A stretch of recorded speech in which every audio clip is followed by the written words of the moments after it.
할렐루야. 이 시간 우리 주님께서 지금 우리와 함께 하시는 줄 믿습니다. 지금 수요 예배를 통해서 우리는 메시아 예수 그리스도에 대해서 말씀을 나누고 있습니다.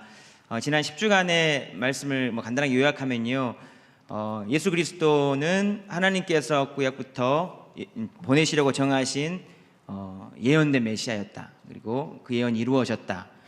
그리고 세례요한의 말씀을 들으신 예수님은 세례를 받으시면서 하나님의 아들로 공식적으로 인침받으셨고, 사단의 시험을 이기시면서 시험받는 자의 모든 승리의 주님이 되어주셨다는 것이었습니다. 그리고 복음을 전하시고 기적을 행하시고 말씀을 전하시자 이제 드디어 그의 영향을 받은 많은 사람들이 예수님을 따르게 되었고, 이제 그 예수님의 영향력이 드러나자 그를 대적하는 무리들도 드러나서 그들과의 논쟁이 있었고, 그 논쟁을 통해서 이제 진리와 거짓이 이제 드러나게 되었다. 그리고 결국 안식을 논쟁을 통해서 예수님을 이제 죽일 모의를 하기 시작하는 그들의 이야기까지가 이제 이전까지 이야기고요. 오늘 본문은 이제 그 뒤에 그 예수님의 12 제자의 이름이 다 기록된 제자를 부르시는 장면이 오늘 본문에 등장되고 있습니다. 오늘 본문에 보시면요, 예수님의 12 제자 이름이 전체적으로 다 기록되어 있는데, 다 기록했다는 것은 이 자리에서 예수님께서 12제를 다 부르셨다는 것이 아니라 이미 이전에 베드로, 안드레, 야고보, 요한, 그리고 지난주에 세리, 마태까지 이미 사역을 하시자마자 제자를 따르는 사람들이 있었는데, 여기 이렇게 12명을 한꺼번에 해서 부르시는 것은 그 예수님의 초기 사역의 결론이 예수님을 따르는 제자라는 것을 보여주는 겁니다. 따르든지 아니면 대적하든지 이렇게 되는 거죠. 그것을 종합해서 보여주고 있는 겁니다. 예수님의 사역의 열매이고 결론이 제자이다. 오늘 본문을 통해서 예수님께서 어떤 목적을 가지고 12 제자를 부르셨는지, 과연 어떤 사람이 제자여야 하는지 이 본문을 통해서 말씀하시는데요, 3가지 정도로 살펴보도록 하겠습니다. 첫 번째, 예수님의 제자들은 예수님께서 원해서 부르신 사람들이라는 것입니다. 오늘 본문 13절 말씀을 같이 한번 읽어보시겠습니다. 시작. 또 산에 오르사 자기가 원하는 자들을 부르시니 나온지라. 자기가 원하는 자들을 부르셨다. 이것이 여러분 제자도에 있어서 얼마나 중요한지 모릅니다. 제자는 보통 따르는 자죠. 따르는 자라고 생각하기 때문에 이 따르는 자의 어떤 선택이나 의지, 이런 것이 중요하다고 여겨집니다. 그렇기 때문에 예수님의 제자가 되는 것도 따르는 자의 의지, 선택, 그렇게 돼서 따르게 되었다고 생각하는 경우가 많이 있는데, 정말 맞는 말 같은데 성경은 그것을 정반대로 반박을 하고 있습니다. 예수님의 제자는 따르는 자가 원해서 따르는 것이 아니고 예수님이 원해서 부르신 사람이라는 것입니다. 여러분께 묻겠습니다. 여러분이 원해서 주님을 따르고 있습니까? 아니면 주님이 여러분을 원해서 주님을 따르고 있습니까? 그런 것 같습니까? 그런 것 같습니까? 제가 뭐뭐 한 것 같으냐고 물어본 것은요, 우리의 마음이 중요하기 때문에 그렇습니다. 내가 정말 누가 원해서 주님을 따르고 있느냐, 그게 정말 중요한 문제입니다. 왜냐하면 만일 주님이 원해서 나를 불렀다, 그리고 나를 따르겠다, 그런 마음이 우리 안에 분명하다면 우리는 흔들리지 않을 것입니다. 그런데 주님이 나를 원해서가 아니라 내가 주님을 원해서 주님을 따르고 있다고 생각한다면 언젠가 내가 주님을 원하지 않는 마음이 생길 때 언제든 따르지 않고 버릴 수도 있다는 말과도 같기 때문이지요. 사랑하는 여러분, 예수님의 11 제자와 가룟 유다의 결정적인 차이가 무엇인지 아십니까? 예수님의 12 제자는 모두 예수님이 그들을 원해서 부른 제자들이었습니다. 그러나 11명은 예수님이 자기를 간절히 원해서 불렀다는 것을 결국 깨달았지만, 가룟 유다는 그것을 깨닫지 못했다는 것입니다. 그것을 깨달았느냐 그렇지 못했느냐가 그들의 인생의 뒷부분의 삶의 모습을 결정하는 중요한 차이가 되었습니다. 11 제자는 정말 귀하게 쓰임 받았죠. 가룟 유다는 주님을 배신했을 뿐만 아니라 참 비참하게 인생을 마무리하고 말았습니다. 요한복음 13장 1절 2절에 그 말씀을 보시면요, 1절 말씀을 같이 한번 읽어보겠습니다. 6월절 전 예수께서 자기가 세상을 떠나 아버지께로 돌아가실 때가 이른 줄 아시고 세상에 있는 자기 사람들을 사랑하시되 끝까지 사랑하시니라. 이런 말씀이 13장 1절인데 여기 보면은 자기 사람이라는 말이 나옵니다. 자기 사람이라는 것은 예수님이 원해서 자신의 사람으로 삼은 사람들, 제자들을 의미합니다. 예수님께서 자기 사람들을 사랑하시되 끝까지 사랑했다고 말씀하셨는데, 그것은 간절히 예수님이 그들을 원하여 불렀다는 것을 의미합니다. 당연히 이 안에는 가룟 유다도 포함되어 있지요. 그런데 다음 절 2절에 보면 가룟 유다가 나오는데 13절 2절 말씀을 또 같이 한번 읽어보겠습니다. 마귀가 벌써 시몬의 아들 가룟 유다의 마음에 예수를 팔려는 생각을 넣었더라. 마귀에 의해서 다른 마음을 품고 있는 가룟 유다의 모습을 볼 수 있게 됩니다. 주님이 나를 원해서 나를 불러주셨고 내가 그를 따르고 있다가 아니라 내 원하는 대로 내 목적에 맞게 내 필요에 의해서 예수님을 따르고 있다는 마음이 들어있는 겁니다. 주님은 가룟 유다를 끝까지 원했지만 가룟 유다는 주님이 자기를 원해서 불렀다는 그것을 모른 채 자신의 원함 따라 자신의 필요와 원함만을 따라 예수님 주변에 머물다가 결국 자신이 원하는 대로 자신의 목적에 맞게끔 하고 있다가 결국은 배반하게 된 것입니다. 사랑하는 여러분, 주님께서 나를 원해서 나를 불러주셨기 때문에 우리가 지금 이 자리에서 주님을 예배하고 주님을 따르고 있다는 사실을 믿으실 수 있기를 축복합니다. 이것은 진리고 사실입니다. 그러나 중요한 것은 우리의 마음이 문제인 거예요.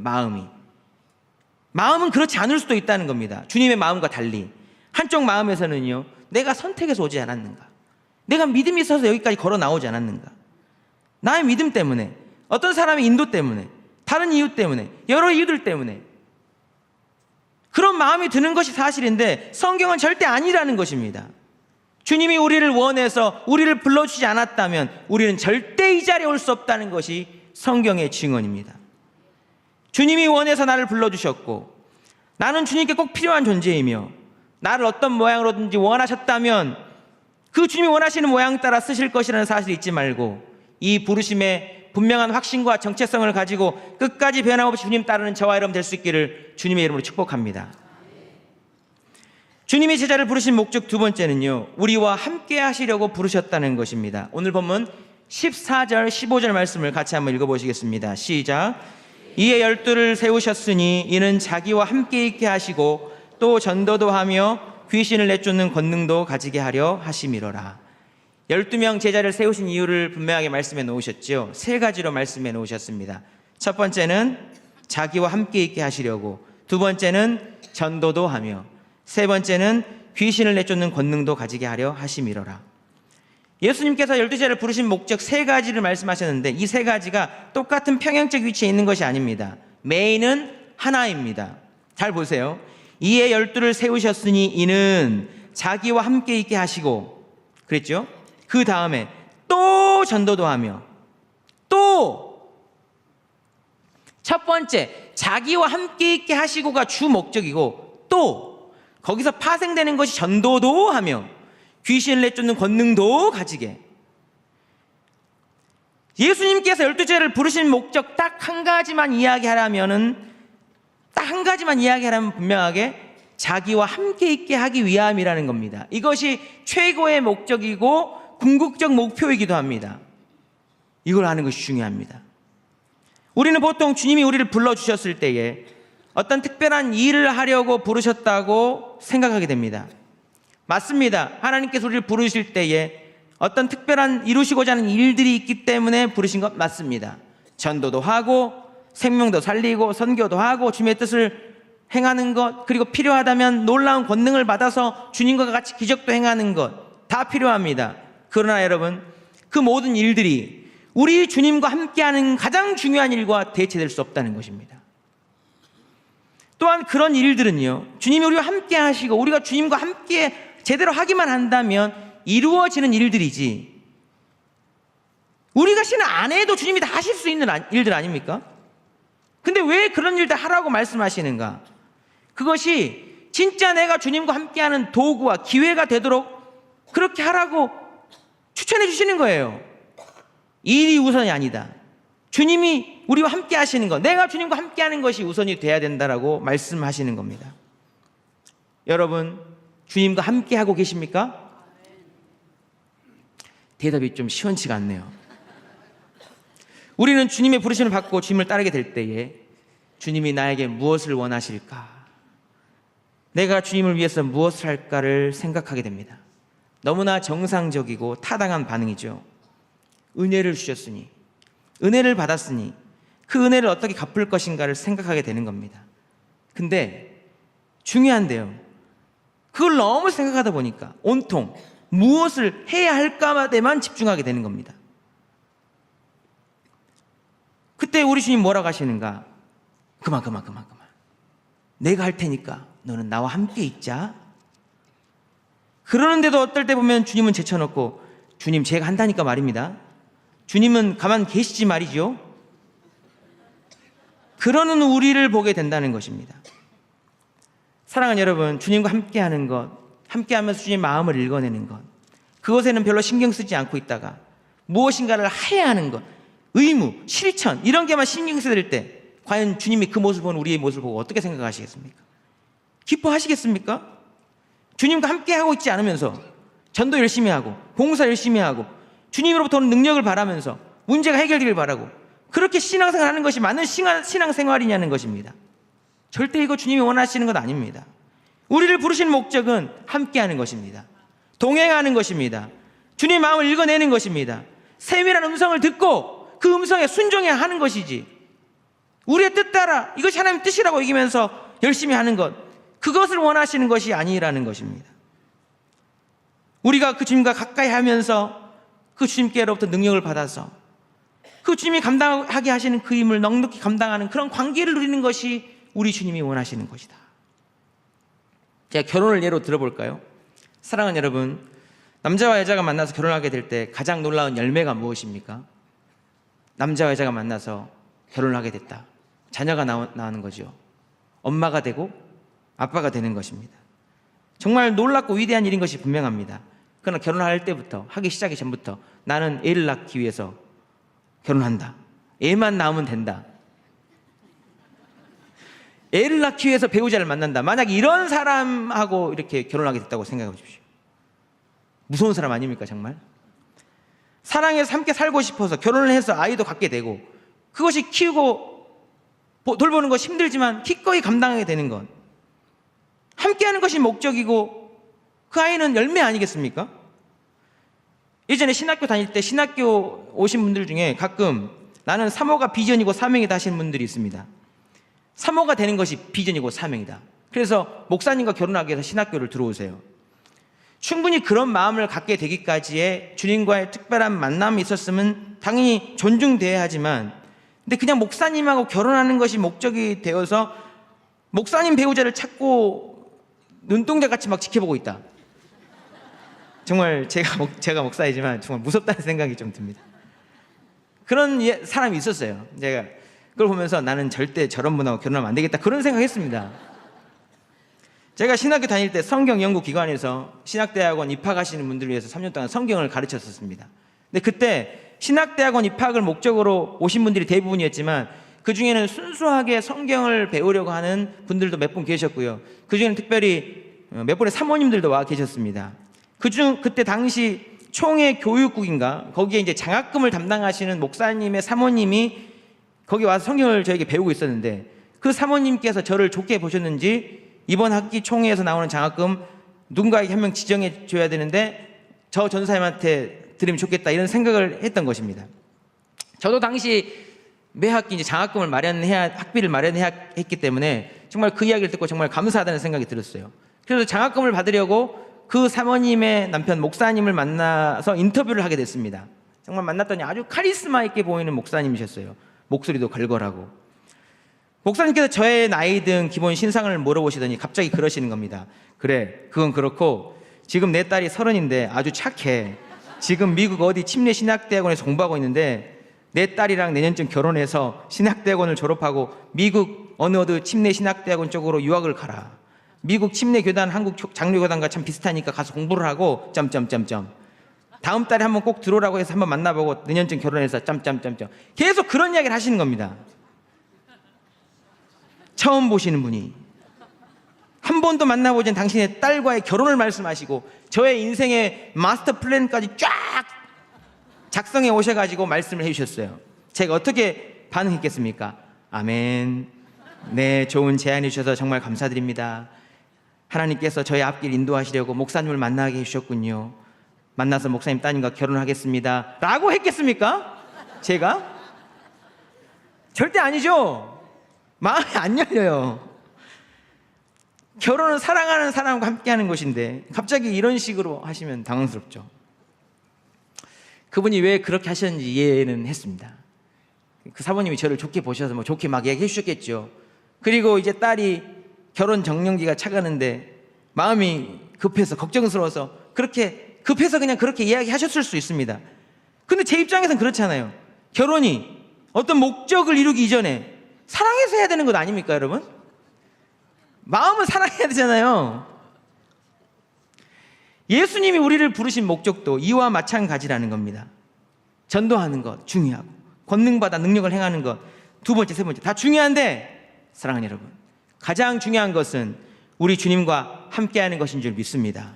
주님과 함께하게 될 때에 주님께서 능력도 주시고 힘도 주시고 지혜도 주시고 감동도 주시고 사명도 주셔서 주님이 마땅히 우리를 통해서 이루시고자 하는 그런 일도 하게 하실 줄 믿습니다. 중요한 것은 내가 주님과 함께하고 있는가. 주님과 함께 동행하시는 저와 여러분 될 수 있기를 주님으로 축복합니다. 19세기 영국의 전성기를 통치했던 빅토리아 여왕은요, 가끔씩 가난한 그 백성들의 집에 예고 없이 방문하는 일을 하곤 했다고 했습니다. 특별히 독실한 기독교 크리스찬으로 알려진 한 여인의 집에 불시에 찾아간 일이 있었어요. 그녀의 신앙이 얼마나 좋은지가 궁금했고, 그 여인의 신앙에 대해서 알고 있던 그 왕은 그 여인에게 이제 시험삼아 이런 질문을 하게 됩니다. 당신의 집을 방문했던 이들 중에 가장 존귀한 손님은 누구였습니까? 이 질문에 여인은 지체 없이 대답했습니다. 바로 여왕님이십니다. 예수님이에요 라는 대답을 기대했던 여왕은 실망스러운 표정으로 다시 물어봤다고 합니다. 혹시 예수님은 아니시고요? 그러자 그 여인이 이렇게 대답했습니다. 아닙니다. 예수님은 제게 손님이십니다. 손님이 아닙니다. 그분은 항상 저와 함께 여기에 살고 계시는 저의 주인이십니다. 이렇게 대답했다고 합니다. 이 말에 빅토리아 여왕은 이 여인은 진짜 믿음 좋은 여인이구나 라고 감동을 하고 돌아갔다고 해요. 사랑하는 여러분, 이 이야기 우리에게 알려주는 소중한 진리가 있죠. 우리는 신앙생활 하면서 예수님이 제자라고 하면서 예수님이 기뻐하신 일이 이거구나 하면서 그 일을 하기 위해서 열심히 하지요. 신경을 쓰지요. 예수님과 함께하는 것을 그러다가 놓치고요. 예수님을 필요에 따라 능력만을 취해야 하는 그런 분으로 잠깐 모셨다가 그냥 다시 내 일에 집중하는 그런 손님으로 그렇게 여길 때가 있을 수 있다는 것입니다. 사랑하는 여러분, 방금의 그 여인처럼 매 순간 무엇을 하든지 예수님이 나와 함께 하시는 것이, 나와 동행하시는 것이, 내가 예수님과 함께함으로 주님으로 모시고 사시는 것이 가장 인생의 최고의 목표로 삼고 그 모습을 통해 하나님을 참으로 기쁘시게 하는 저와 여러분의 삶이 될 수 있기를 주님의 이름으로 축복합니다. 세 번째는 우리를 제자로 부르신 주님은 우리를 한 명 한 명 끝까지 책임지시는 주님이시라는 것입니다. 오늘 본문 16절부터 19절까지는 12제자 이름이 한 명 한 명 다 기록되어 있다는 것을 알 수 있습니다. 이름이 한 명 한 명 다 기록되어 있다. 무엇을 의미하는가?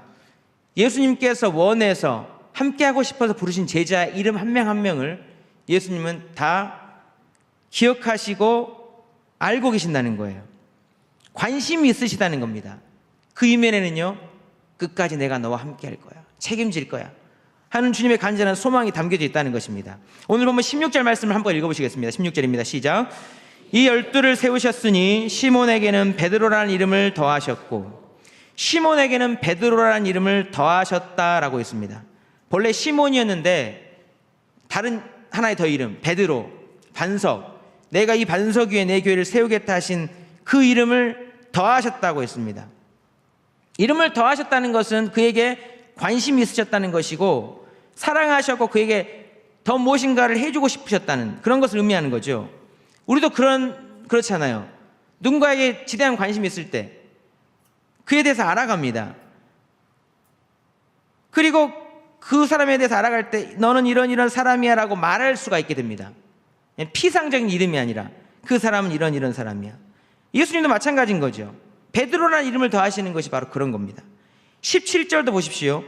또 세베대의 아들 야고보와 야고보의 형제 요한이니 이 둘에게는 보아너게 곧 우리의 아들이라는 이름을 더하셨으며, 또 반복되고 있습니다. 이름을 더하셨다.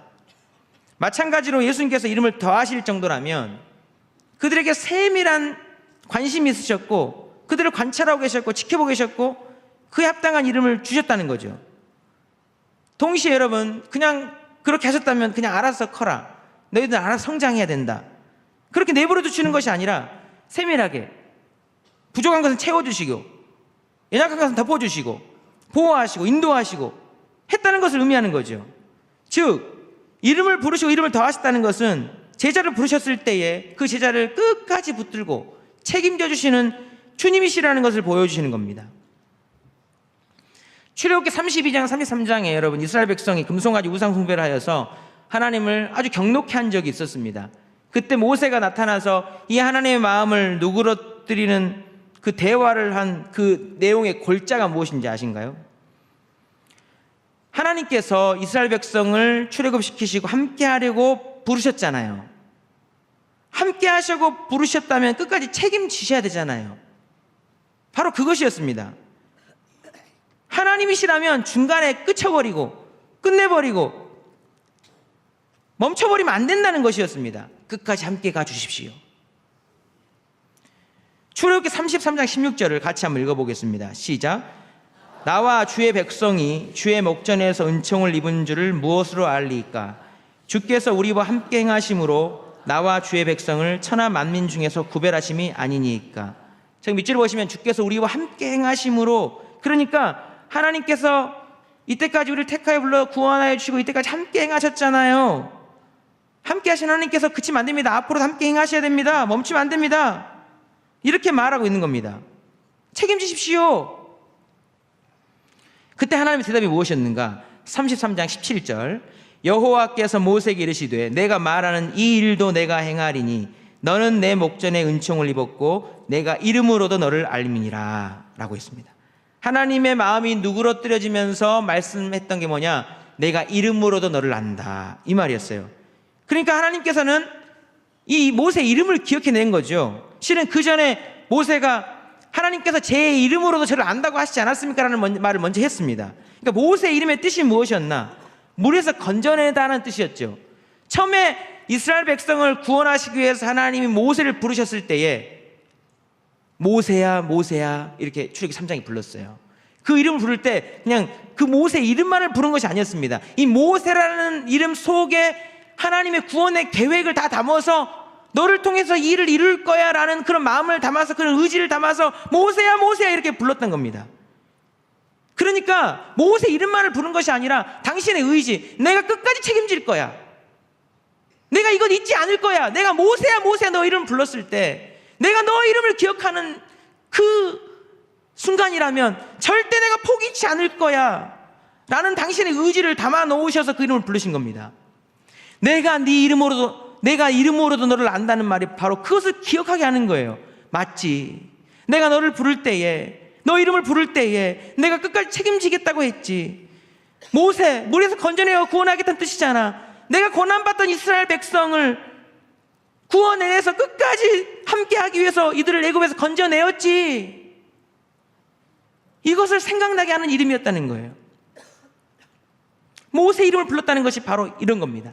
책임지겠다는 겁니다. 함께 하겠다는 겁니다. 하나님 보시기에 아무리 큰 잘못을 했다 할지라도, 그래서 중간에 다 그만두고 포기하고 싶다 할지라도 그렇게 하지 않겠다는 의지인 것입니다. 그것 때문에 모세가 하나님께서 제 이름으로도 저를 안다고 하시지 않았어요. 하나님께서 우리의 이름을 불러서 당신의 제자를 삼았다는 것도 마찬가지입니다. 끝까지 책임지겠다는 거예요. 사랑하는 여러분, 우리의 이름을 하나하나 불러서 하나님의 자녀 삼아주시고 주님의 제자로 불러주신 하나님께서 우리를 끝까지 변함없이 책임져 주실 줄 믿습니다. 지금도 하나님은 우리 이름을 부르고 계세요. 기억하며 부르고 계세요. 중요한 것은 우리의 마음이 나 이름을 기억하며 부르신 그 하나님의 마음을 이해하고 알고 있느냐는 것입니다. 우리는 어려운 일을 경험하고 어떤 힘든 상황에 처할 때 잊어버리는 것입니다.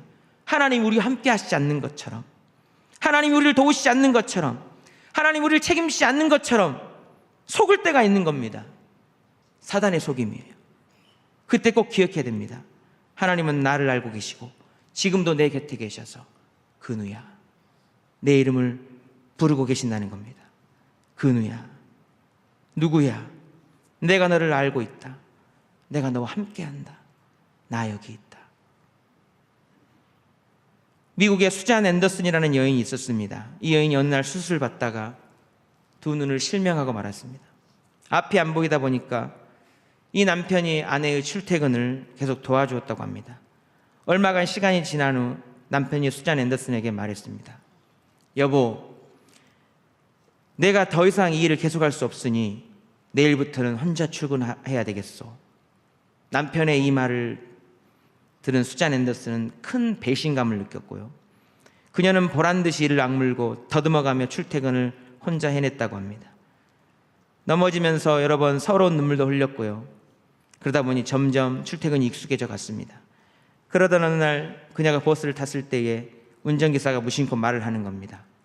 부인은 좋겠습니다. 좋은 남편을 두셔서요. 매일 한결같이 부인을 등 뒤에서 지켜 돌봐주시네요. 알고 보니 남편은 아내가 버스를 타면 같이 타서 뒷자리에 앉아서 아내의 주변을 지키면서 그렇게 말 없이 등 뒤에서 늘 아내의 출퇴근길에 함께 했다는 것입니다. 바로 주님이 이런 주님이시라는 겁니다. 우리를 불러서 당신의 제자 삼으셨을 때에 주님 따르는 가시밭길 같은 길을 혼자 가도록 무심하게 내버려 두시는 분이 아니고 우리 눈에 보이지 않으시지만 늘 우리 옆에 계시고 우리 뒤에 계시고 우리의 근처에 계셔서 언제든 우리를 도우시려고 우리를 지켜주시는 또한 책임져 주시는 주님이시라는 것입니다. 사랑하는 여러분, 주님은 지금도 우리 곁에 계셔서 우리를 세밀하게 지켜보고 계시며 우리와 늘 함께 하셔서 끝까지 책임져 주시는 신실하신 주님이신 줄 믿으실 수 있기를 간절히 바랍니다. 이 주님을 어떤 상황에서도 끝까지 신뢰하고 의지하는 저와 여러분의 믿음이 될 수 있기를 간절히 바랍니다. 묻겠습니다. 저와 여러분이 주님이 원해서 정말 택하여 부르신 주님의 제자들이 맞습니까? 맞습니까? 맞습니다. 우리는 주님이 불러서 이 자리에 세우신 주님의 제자들입니다.